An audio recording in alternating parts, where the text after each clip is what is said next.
ఇటీవల ఏ రాష్ట్ర ప్రభుత్వం రథసప్తమిని రాష్ట్ర పండుగగా ప్రకటించింది? ఆంధ్రప్రదేశ్.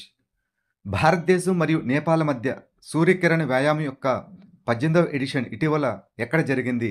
సల్జాండి, నేపాల్. మహిళలకు ఉచిత బస్సు ప్రయాణం కల్పించేందుకు కర్ణాటక ప్రభుత్వం ప్రారంభించిన పథకం పేరు ఏమిటి? శక్తి పథకం. అంతర్జాతీయ బెలూన్ ఫెస్టివల్ ఇటీవల ఏ దేశంలో జరుపుకున్నారు? నేపాల్. ఆఫ్రికాలో ఇటీవల ఏ దేశం అతిపెద్ద పెట్టుబడి దేశంగా అవతరించింది?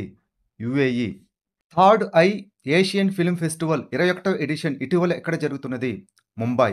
ఏ దేశం ఇటీవల కొత్త స్టెల్త్ ఫైటర్ జెట్ J-36ని ఆవిష్కరించింది? చైనా.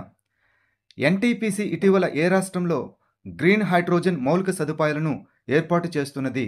ఒడిశా. ప్రపంచ బాక్సింగ్ యొక్క ఆసియా బోర్డులో ఇటీవల ఎవరు చేరారు? అజయ్ సింగ్.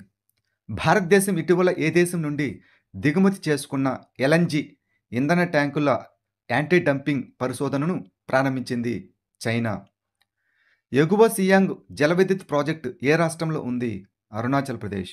పురావస్తు శాస్త్రవేత్తలు ఇటీవల ఏ హరప్పా ప్రదేశంలో 5000 సంవత్సరాల నాటి నీటి నిర్వహణ వ్యవస్థను కనుగొన్నారు?